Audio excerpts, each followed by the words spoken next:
Um levantamento mostra que a intenção de consumo dos brasileiros subiu para o maior nível desde abril de 2020. Rio de Janeiro, Matheus Kreuser.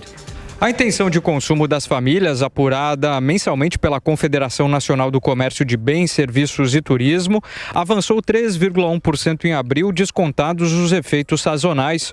Com isso, o índice atingiu o maior nível, 97,1 pontos, desde março de 2020. Entre os indicadores que compõem o ISF, o nível de consumo atual registrou a maior alta em abril, de 4,8%. Embora ele esteja na zona negativa, com 81,4 pontos, o crescimento foi o mais expressivo desde maio de 2018. Os consumidores também apontaram maior intenção de consumo de produtos duráveis, mas a alta tem relação com a base de comparação muito baixa. Entre as causas do maior otimismo está a evolução da inflação, que surpreendeu positivamente em março. Para os economistas, os consumidores começam o segundo trimestre de 2023 com a energia renovada. A queda da inflação está permitindo que o poder de compra aumente. Conforme a economista da CNC, responsável pela pesquisa, Isis Ferreira, a dinâmica mais favorável do nível de consumo atual também está associada à maior satisfação com o emprego. Então, o consumidor está entendendo que o seu nível de consumo em relação a um ano atrás está melhor.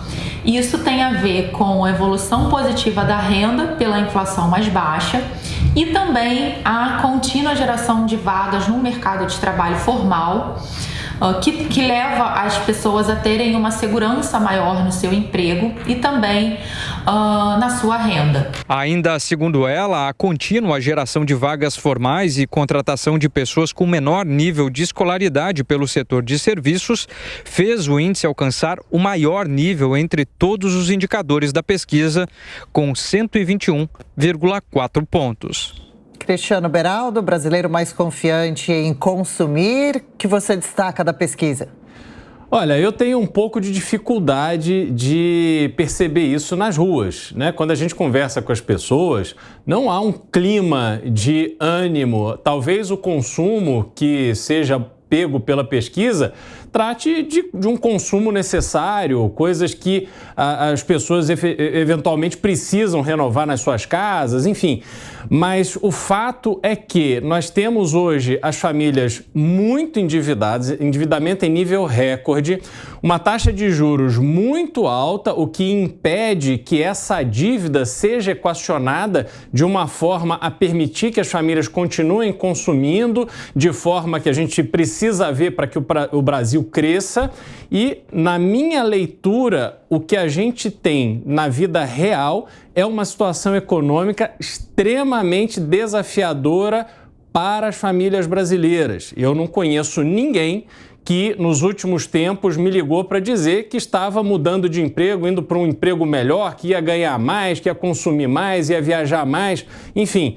A nossa realidade é um pouco diferente do que essa mensagem que pode se extrair desses números da pesquisa. Amanda, talvez sejam produtos de valor mais baixo, porque a gente vê essa situação do crédito no Brasil. Que leitura é possível fazer da pesquisa? Tiago, a reportagem mencionou até bens duráveis, consumo de bens duráveis, que na verdade são aqueles produtos mais caros. De qualquer forma, você tem a economia brasileira já há algum tempo, há muitos anos, ela vive por solavancos. Então, você tem, talvez, essa sensação de melhora, que é o que impulsiona o consumo imediato dessas pessoas, com o quê? Com uma pequena diminuição da inflação, com o aumento do emprego que a gente vem vendo nos últimos meses, exceto no último, né? Em março, no trimestre findado, terminado em março, você teve um pequeno aumento do desemprego. Você teve um crescimento de 3%, quase 3% no ano passado, você teve uma expectativa mais baixa para esse ano, né? De 0,9%. É um ano mais desafiador no mundo inteiro, Estados Unidos, Europa, todo mundo crescendo menos, algumas regiões do planeta com risco, inclusive, de recessão, e você ainda tem taxas de juros mais elevadas. Normalmente, essas taxas de juros elevadas no Brasil, temos uma Selic de 13,75%, é o que torna o consumo proibitivo, ou pelo menos o acesso ao crédito, dificulta muito o acesso ao crédito, até porque o princípio da taxa de juros alta é exatamente esse, inibir o consumo para você esfriar, desacelerar a inflação e aí com isso você conseguir reduzir a taxa de juros e voltar a um círculo mais virtuoso. O Brasil, ele tem escudado muito o seu crescimento nas últimas décadas, desde o governo do PT, desde o primeiro governo Lula, sempre num crescimento muito alto do consumo. E às vezes você tem um fôlego também por causa desses programas de transferência de renda que são anunciados. Você tem um aumento do Bolsa Família, você continua com R$600, mas aí você tem R$150 a mais por criança na família, por exemplo. Você injeta um ânimo, um capital na veia da população mais pobre, imediatamente aquilo se reverte em consumo. Isso não vai virar poupança, isso é consumo na veia. Você vai no mercadinho da esquina, você vai consumir um serviço, é uma lanchonete, é um restaurante, é um cabeleireiro, isso é consumo, é injeção de capital na veia. É o que esses programas de benefício de renda propiciam.